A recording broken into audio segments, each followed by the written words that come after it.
Hello everyone, my name is Alessandro and this is the Temple of Surf, the podcast. We will give you full access to the best surfers, skaters, shapers, surfboard collectors, shop owners in the world. Discover with me their stories, the greater successes, amazing behind the scenes and much more. Hello, welcome to the second episode of our podcast. Today with us from California is legendary surf photographer Art Brewer. We discuss with him about his amazing career, surf photography, and much more. Mahalo!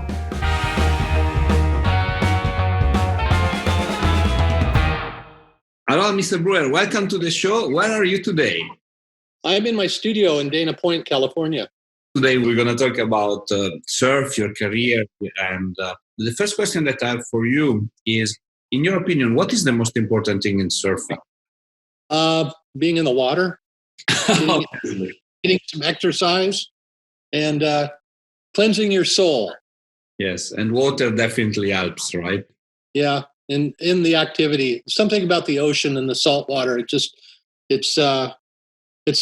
better than doctors, I think. You know, it really cleanses you. You go in and you could be on a bummer, and you come out, you're usually pretty stoked. Yes, I totally agree with you. And that's the point of people should know the feeling, right? Because it's such an amazing thing. It's so rewarding, and at the same time is as you say, is a cure, right? So salty water. Yes. We go back to the normal element, the prime element of the world. How did you? Before we start to talk about photography, of course, but how did you start to surf? Well, I was probably around 10 years old, and I lived a couple blocks from the beach, and where I lived, there was a big shore break beach. It wasn't a good surfing beach. And we used to skimboard. We'd take a 3/4 inch piece of plywood and shape it and throw it into the wet sand and ride on it into the waves. That's what started me. And we started body surfing and then raft riding and standing up on air mattresses, Okay. Real hard ones. And from that, about the time I turned 12 years old, I had helped my dad working and cleaning up a bunch of stuff in our yard, major overhaul. And we're heading down to the garbage dump to take all the debris. And I said something about a surfboard, and he pulled over right in front of Hobie's Surfboards in Dana Point. And that was in 1963. And next thing I knew, he was buying me a surfboard. So Wow. It was about $110, which is expensive at that time. But we put the order in, and that's what got me going. So it was good to help out your father in cleaning up the house, right? The garden. At the end, if the reward was a great surfboard. I was going to have to help him one way or another. So Yeah, you had no choice, right? No choice, but it was a good choice. Definitely. And then Obi, I guess that shop is one of the most iconic shop in all California by that time, right? Yeah, at that time it was. And what was funny is in Laguna Beach, where we lived, later I found out that my dad, he was a contractor, cement contractor, and he had worked and helped lay the foundations for the Hobie shop, the first one there in Dana Point. And he worked with him. So he knew Hobie, and it was a small town. So everybody sort of knew everybody else in that town. It was pretty friendly back then. Yeah. Yes. And, talking with a lot of people back in the 60s, surfing was getting popular more and more, but still it was not as crowded as today, right? I spoke with recently with Joey Cabell, Fred Hemmings, Greg Knoll, and they all tell me those years we could really surf quite a lot. It was not. Well, there weren't all the crowds, and sometimes it was hard to find someone to go surfing with, just, because it was so spread out and so few people. It was sort of nice. And I think that's how we ended up having a lot of good friendships was through surfing, because you'd always want to surf with people that you like and people you got along with. They call surfing like the tribe, the original surfers. And it was sort of tribal in a sense. It was, very close knit, and everybody sort of knew everybody else. I remember when Joey Cabell came through Laguna Beach, it came over, they were on their way to the world contest in Peru. And they stopped Laguna with Bruce Brown, and Bruce was doing some photography for Hobie at the time, and Mickey Munoz was there, and Buddy Oi Kanioi, and a lot of the Hawaiian guys that you normally wouldn't see. Exactly. It's so interesting because, I was talking with Joey Cabell literally maybe a month ago, and he told me the same also about the experience with Bruce Brown. And I had the opportunity also to talk to his son, Dana. And that was like kind of community of cool people, right? The competition was something else. It was not like the main thing. The main thing was friendship and having good time between each other. So yeah, that was the way I liked it. Now surfing is more about the competition, and everybody's on the money thing, and it's become it has become a professional sport. It's like baseball players or football players, and that mentality sometimes outweighs what the soulfulness of what surfing really came from. Exactly, surfing with the aloha, right? And everything that goes with it. Yeah. I asked Greg Knoll, how you were training at that time, and he told me, man, I was not training, I was just surfing all day, having time for a peanut butter sandwich and going back to the waves. That was my training. And that's what says quite a lot, right? It was passionate people more than champs by construction or like today, training. Do you still have that surfboard, that hobby surfboard that your father gave you? No, that I kept that for probably about 10 years, and then it got passed on to someone else. Okay, that's the destiny of every good surfboard, right? To share. Yeah, exactly. And maybe one day you're gonna find it. You never know, right? Never know. Exactly. So we said about what was the important thing in surfing, and if I have to ask you the same question in photography, what would you answer? Oh, the important thing about photography, I loved surfing, and the photography just sort of came by accident.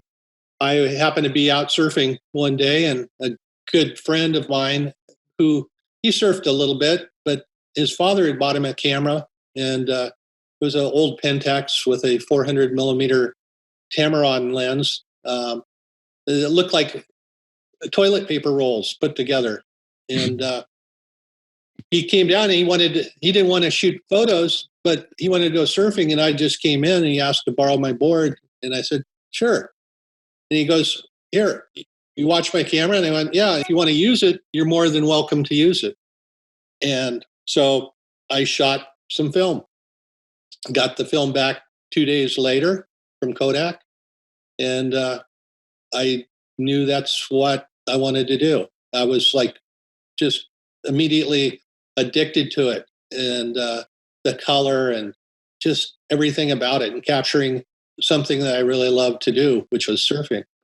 And then it just engulfed my life. I ended up after that going and getting a job working in mopping floors at Acorns Market in Laguna Beach at 4 a.m. before I go to school every day, and saved up, got paid $10 a week. And I knew the local camera store owner. I grew up with his son and all that. And I went in looking, and he gave me a camera and told me, if you give me, pay me off as quickly as you can take it now. And I did that. And I ended up sending some stuff to Surfer, photos from the reader, and they picked a couple images, and I just kept doing it. And I had a great crew of people to surf with at the time, because there were a lot of good surfers in Laguna Beach, and being so close to Hobie and that crew of people, it just made total sense to jump in. And definitely gave also spin on your career, right? Because the subjects that you were photographing were iconic, right? If you're talking Hobie okay. And let's talk about. I have so many questions. I have to try to put them all together for you. But okay, so basically doing photography, it's and to surfers, it was your passion, and so that came natural. But you are today you are considered like as a legend. Some they can among the surf legend or the surf photographers legend. Do you consider yourself one?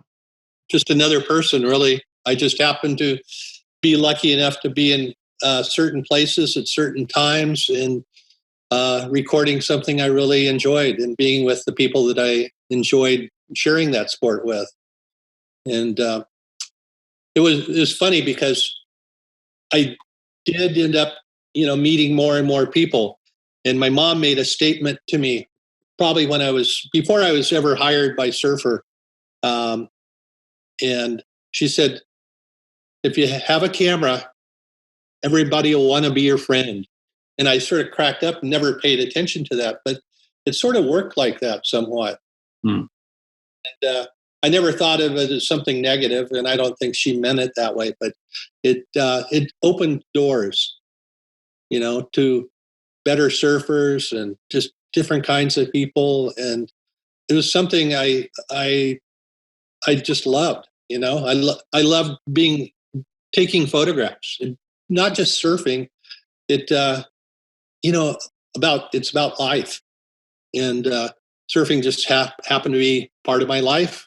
All those years, and it continues. It's like I don't shoot that much now, but when if I go on a trip or something, I always have that camera along, and it gives me a reason to make special trips. I'm not big on going and photographing contests. I've done that, but that I would consider more of something I did for money. It wasn't to gain any sort of fame or credibility. It was about sort of doing a job, because that's what I thought of contests as. But to go on a surf trip, that's a whole nother experience. Definitely. Have a camaraderie with these great people, that you make friends for life when you do that. Yeah. I think it's similar maybe to concert photography, like photography, taking pictures from the pit. It's one thing, but then if you go on tour with a band, you create it's totally different world, right? You create friendship. You are exposed to the true people and not what's happening on the stage. So same for the surfers, right? If you go for a surf trip, you get to know who the surfers really are, their personalities and what is just behind the competition, right? So it's very interesting. I agree with what you're saying. The photography in surfing, from just being an observation or you being an observer, taking photographs, to where you're actually part of it. That's why I look at contests. You're really not connected. You're really, if you're photographing a contest, you're observing it. You're sort of poaching off of what is there. But if you go on a trip, you're living it, and that just makes more sense to me. It gives me a better feeling. Definitely. I understand completely what you're saying, and I agree. So basically, you were saying that you met a lot of people, a lot of surf personalities, surfers, members of surf industry. But is there one person that kind of particularly had left a mark on you, like that you particularly remember with pleasure among all these super important people or not that you met? That's too hard. It's like I know. Sorry. time you go on a surf trip or you get together with those people, it's every time it's a different experience, and it's hard to weigh one out as something more memorable than the other. I mean, there's certain trips that were amazing. You go for 7 weeks with Rory Russell to Morocco, him and Bruce Faluzzi, then Margot shows up, and then then next thing we find out is these guys from American Sportsman show up and they want to do a TV program about the people that I'm hanging with. And it was supposed to be a 3-week trip, and we ended up spending 7 weeks in Morocco, and then had to drive back to Portugal in a car that we totaled. And it's the whole experience. And there are so many of those that you have. Yes, I can imagine in your career, and the people you were exposed to. Yeah. Ronnie Russell, it seems like, as far as I understood, like I had a conversation as well with Craig on his word. He's telling me that he's such a fun guy. It's really enjoy lives. Is he? He's out there to have a good time wherever he is. And he doesn't hesitate. It's good. I hope one day I'll be able to interview him for the show. What was the defining moment of your career? I mean, before you told us like the first time that you took camera and you started to film, but what was the moment of your career that was kind of accomplishment for you? Oh, that's really wasn't one thing.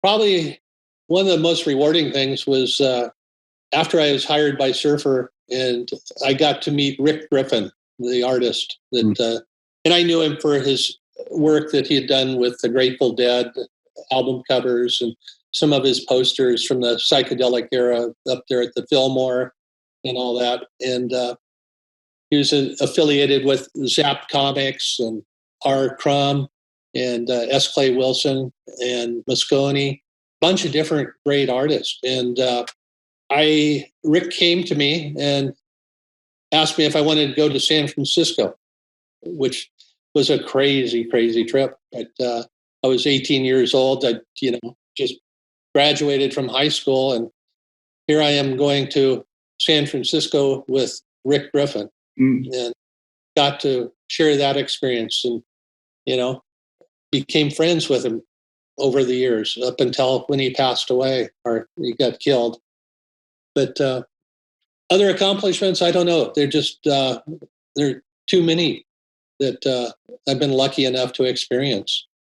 I think just being there is my biggest accomplishment. Yeah. And still, yeah, as you said, being there, it's already so important, right? It's life at the end. It's memories, it's friendship, and it's all that matters at the end, right?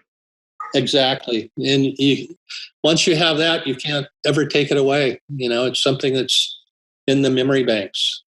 Yeah. I mean, I've had so many, magical trips with different people, or, chasing Tom Kern down in France, or trying to find Potter for a portrait that I needed to do of him. And he had just won the world title. And it took 4 weeks, but I chased him down in Spain after he'd had a heavy night of partying. And then I end up, jumping into a elevator after we'd been with Potts. And it's Martin Potter, Tom Carroll, Jeff Hornbaker, and myself. We got in this elevator, and we all got the elevator stuck and wouldn't open the door. And this was in Spain. And we're in this elevator for a good 45 minutes, yelling and trying to get out. We're all jumping in unison, thinking that the elevator will get lighter and doors will open. And, then Potts is talking about when he was a kid in in England and getting stuck in an elevator. So he has this little bit of a phobia about stuck in, elevators, and, just the different stories that come out in those moments. And, pretty classic situation with those characters.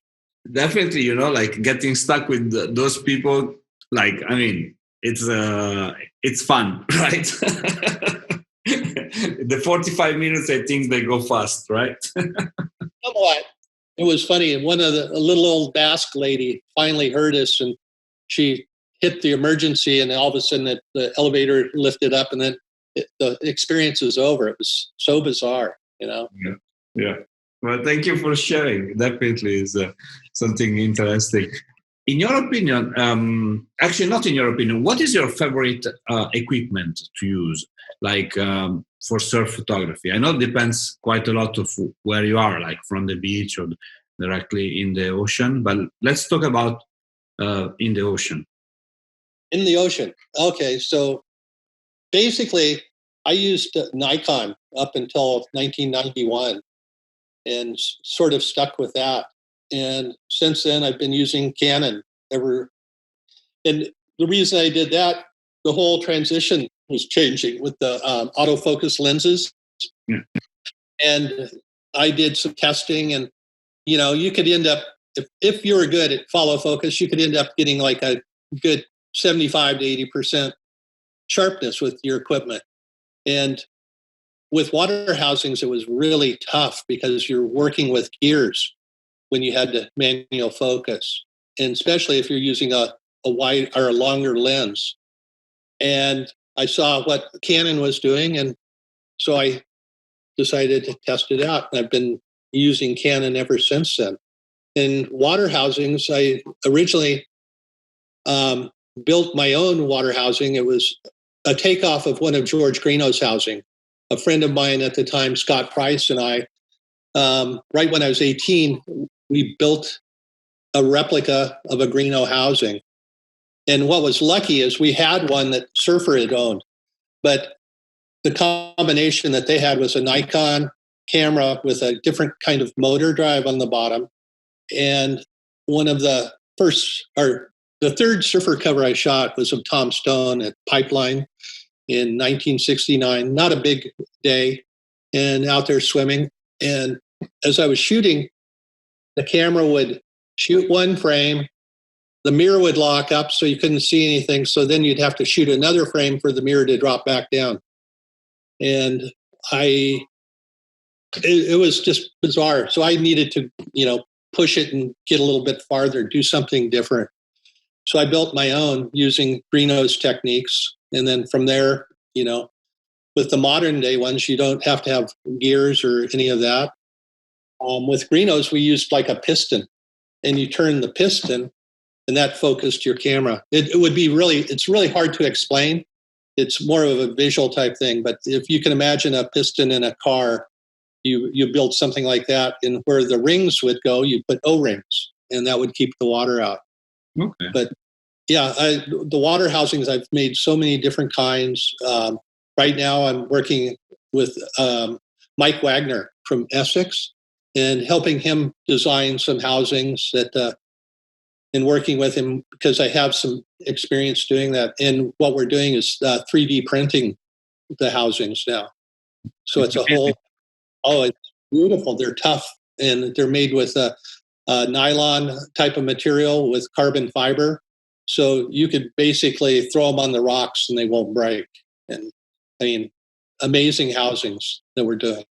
Yeah, fantastic. Technology, it's unbelievable, all right? Thinking about where you were coming from, making them yourself, and now printing in 3D in carbon fiber. No, quite revolution, right? I mean, the technology, the photography, the way the technology now is, there's no way that you can't get better photos than what you did back in 1969 or 68. It's a whole different visual experience, but the technology is just off the map, and it makes it easy for so many people. I mean, that's why everybody has, pretty much is a photographer now. Sometimes you wish that back in the 60s and the 70s, you had the equipment of today, or you like to think it like that, like every era has its own equipment, has its own technology, and no regrets. Yeah, that's pretty much it. It was all. I always like to test myself with things. We'd used to have motor drives that only shot 3.5 frames a second. Well, and it felt like it was cheating. And so we'd take the motor drives and turn them off and try getting that same type of shot 1 frame at a time. It's a whole different can of worms that really test your skill and your timing and everything else. Now you can, shoot 12 frames a second or 20 frames a second. So it's like taking a movie and you just cherry pick what you want. So it's a whole different technique. And then with digital, you instantly see your mistakes, where before you had to wait for your film to come back. And then you didn't know if your camera was working right sometimes or if the shutter had broken. Different times. So one of the things I teach, I do some workshops in the past for New York School of Visual Arts, and we do a surf photography class. And one of the things we do is we tape the back of the LCD screen so you couldn't see what you just shot, and make them photograph all day long and see how they do versus, having that instant replay. Yeah, definitely. Makes the whole difference, right? Test the skill and test, if they actually have their timing and, their exposures right. Exactly. It's skills and artistic sense, like composition. Because as you said, if you take so many pictures one after the other, you cherry pick the best one, and then composition comes for free and quite granted, right? But if you have like one shot and you cannot see, like it was in the old, not all the time, but like a few years ago, then it's completely another story. But interesting, what you told me about Canon, because I interview quite a lot of photographers now, and they say that Nikon is the best, what they're using the best. Like 95% of the people that I interviewed. Personally, I use Canon, I really like. And in concert photography, it's kind of 50-50. But I was so surprised that in surf photography, like the vast majority is on Nikon. And I'm glad to hear from you that, of course, you represent like surf photography. If you want to say, Canon is good. So I'm happy. It's matter of focus, right? Yeah, and sort of goes in trends too. People will use, I used Nikon for a long period of time, for 25 years. And then I decided to change. Now people, it's like cameras are disposable almost. And I mean, Nikon makes good cameras, so's Canon. A lot of people are using Sonys now. It sort of goes with the trend. And, you happen to see someone that happens to be a good photographer and they think that, the Nikon's going to make you a better photographer. It's not, has nothing to do with that. It has to do with the person that's taking the pictures. Definitely. Yeah, we can say it loud, right? Yeah, I mean, if you're a good photographer, you should be able to take any camera and use it to your advantage. It's like the water photography now. Before you had 36 exposures on a roll of film. Then you have to go change film. Now you can put in, a 256 card and sit out there all day long. Definitely. In your opinion, what makes a photo iconic? Something that's you haven't seen before. Something that's new, refreshing. I remember when Tim McKenna happened to get that shot when Jack McCoy was there shooting film of Laird at Chopu. Yeah. And that was it took it from blue porn to, wow, there's somebody doing something so different in surfing. And Laird was doing it at the time. I photographed him doing the flip when he was strapped in, where he had the straps on his board and he was riding back off the wall. And he came off the bottom and he went up in the air and he did a full 360 rotation and landed on the wave as it was breaking. Didn't make it, but almost did. But that was a big deal. And then, McKenna capturing that shot of Laird and McCoy there with the film. That was something nobody had seen. It was refreshing. It was on the edge of craziness too. Definitely. Massive. Similar thing a couple of years back was that Code Red, Brian Bielman, with the shot that he shot of Nathan Fletcher on the foam ball inside the Chopu. It was just so unusual, so, different. And nobody had seen that. Things like that, I think, are what makes, images iconic. Yeah, I agree with you. I spoke with Tim McKenna recently about the Millennium Wave and that picture and that photo. And it only, that was the defining moment of his career. The moment everything changed. And I knew Tim before that, but then, he was at the right time at the right place. I think he was doing some work for Oxbow at the time. And over there shooting in Tahiti. Now he lives there. So it changed his life big time. Yeah. But I told him the same. I told him, in fact, it's funny. I told him right place, right time, and he told me not only, because it was right place, right time, and preparation. I was prepared for that shot. He told me. He knew what he was doing. He had, trained himself as a photographer, and that's the thing that you want to be. Is you want to be in control when it happens.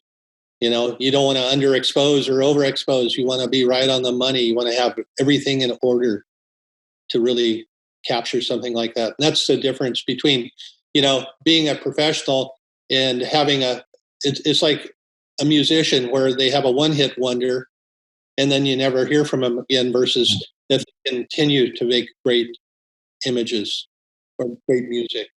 Yeah, I guess consistency what is the key of the game, right? Yes, very much. I know that is a very difficult question, but maybe you can answer me. What was your most meaningful photo picture that you took? Like there is one among the thousands of the one you took that you are particularly attached to. That's really tough because I look back on stuff and it's so different than what is being done now. It was such a simple shot. It was probably that shot of Tom Stone in the tube at that pipeline in 1969, that shooting with that Nikon camera that the mirror kept locking up. And, you'd lose a frame. So you only got 18 shots out of the roll of film because every other one was blank, and just being lucky enough. And supposedly I had the best equipment that the magazine could buy at the time, but that one thing didn't work. But I got lucky and just hit it right. I mean, it's hard because I don't know what one person will think is iconic is different than what someone else will. Definitely. I would think, I had 36 covers of Surfer magazine. I think more than any other one photographer over the period of time that I've been doing this. And I look at them and I don't think they're all iconic. I really don't know why a few of them were even chosen, but it's bizarre. I don't know. I would have to ask someone else to ask them what they think is iconic because it becomes a personal preference, I think, and what relates to them and what, there's some sort of, I get comments from people that, they'll see a photo and they go, oh God, I've loved that all my life. That image just, sets it aside.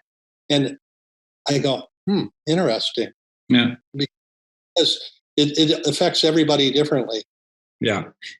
And I guess also being in Surfer magazine, that is an iconic magazine, helps to frame, right, a particular photo and make it iconic, right? Because at the end it becomes part of the history of surfing, right? Right.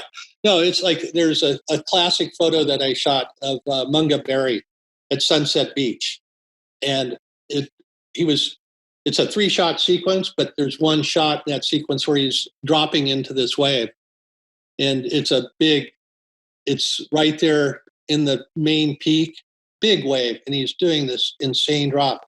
Well, I know Peter Wilson was down the beach. Hornbaker is right next to me, and they both got that shot. But Surfer used it as a cover, and that made that shot iconic. Yeah, exactly. I go, well, and Peter's was used on the inside of Surfing World or Surfing Life Australia, and Hornbaker's was used inside of Surfing.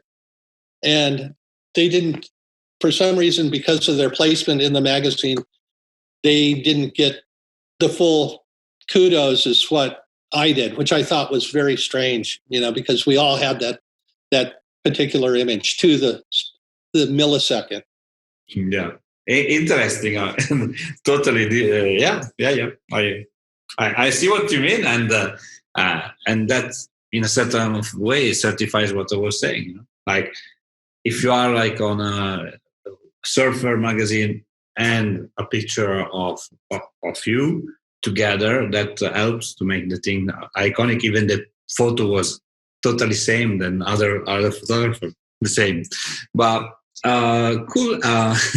Thank you so much for sharing. This is super interesting. Today, what are your current projects? So you're still doing teaching, or of course the coronavirus is limiting trips and travels around the world. What are you working on? Right now, I just finished up a semester where I do a lot of independent mentoring with Orange Coast College. And I was teaching up until June of this last year. Because of the coronavirus, we had to go online. And after that, the type of photography I teach is pretty much hands-on, because I do a action sports class, and which involves using some water equipment and things like that. But it's a variety of stuff. And then I also do environmental portraiture for advertising and editorial, where we're doing portrait work, but it's about where the subject lives or might be, or where you put them. So it involves the environment around them. And so that's made it really tough to teach those two classes. Though we did finish up the class, and it was interesting because I had some students that we had a self-portrait series that we did with that environmental portraiture. And some of the stuff, I had 3 students that were just completely outstanding. And they came up with some of the weirdest stuff I've ever seen, but had some humor to it and sort of made fun of the situation. Which, doing that, and then I, doing my limited edition prints. Yeah. Right now we have a series of small prints, 8x10s, box sets of 5, and we've been doing that on Instagram. Yeah. But doing that, just trying to keep money coming. Definitely. But I saw them in your website, actually, Instagram. They are pretty interesting. Those are iconic for sure. History to them. That's why I figured I'd put them out there and try to make them affordable, because the big prints that we do and the limited editions of 25, they're very expensive. Yeah, we're trying to that way. So, they have to really want it to purchase it. No, it is definitely, I have seen the price, and for a very reasonable price, you get back part of history, of the surf history. So I think is more than worth to have. Then are done by you. So that's the amazing part of it, right? So we're gonna finish our interview with a short Q&A, so question and answer. Please answer the first thing that comes up to your mind, okay? Okay. The best surfboard that you ever ridden? Boy, that's tough. Probably a board made by Israel Paskowitz, and a longboard. And if I ride Pipo boards now, and I would say, as far as Pipo boards, it was a board made by Wally Foyset back in the 60s, made out of balsa wood. That just amazing Pipo board, very fast, so much fun. And from Paskowitz was like legendary doc, right? Is legendary. No, he's his son. Sorry. Yeah, I made like like too many information in my head.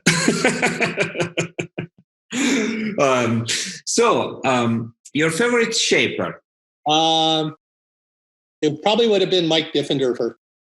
He's a good friend. I had the pleasure of living with him on the North Shore for a period of time in Hawaii, and we're always close right up until the time that he passed.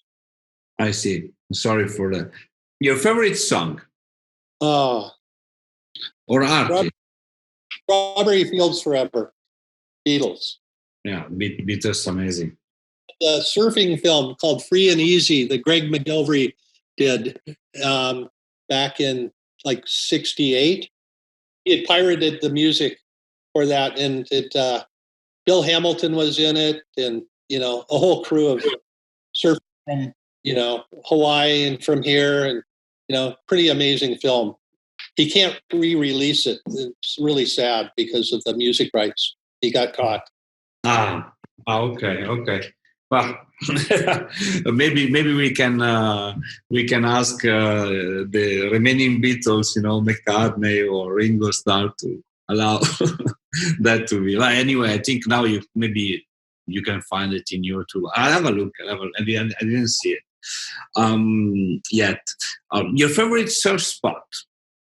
It would probably be Lance's Rights in the Mentawai Islands. Okay. I asked you your favorite shaper, but what is your favorite surfer? I know it's a very difficult question as well. I would probably say Tom Carroll. Why? Because his personality. I call him Brown Dog, and that name stuck with him and me. We just have a good vibe together. Really a great person. Yes. Not only just he's a fantastic surfer, but it's about his soul. I had the opportunity to spend 1 hour with him. He has been part of the show before. Now he's doing meditation courses, and it's amazing. Yeah, you can recognize when a person is kind. Back to the soul. Yes, definitely agree with you. The last question is a little bit unusual. We ask everybody, and it has nothing to do with surf or surf photography, nothing to do with it. But I want to know your best relationship advice. Best relationship advice. Yeah. Give me a second to think. Be a good person. Be a good person, right? Be accountable for yourself. Yeah, definitely. I completely agree. That's I guess is the starting point of everything, right, in life, and the way that you want to be treated by other people, and like the first way, everything starts from ourselves, right? That's a key. True. It's funny. Over the years I've had this habit. When I finish talking to someone, I always tell them to be good. You're right. But so, thank you, Mr. Brewer, for today's interview. Be good. We tell each other to be good, since we are almost like under Christmas time, and that is even more meaningful. And I wish to talk to you very, very soon. All right. Well, you know where I am. Thank you very much. Fantastic. Thank you for your time.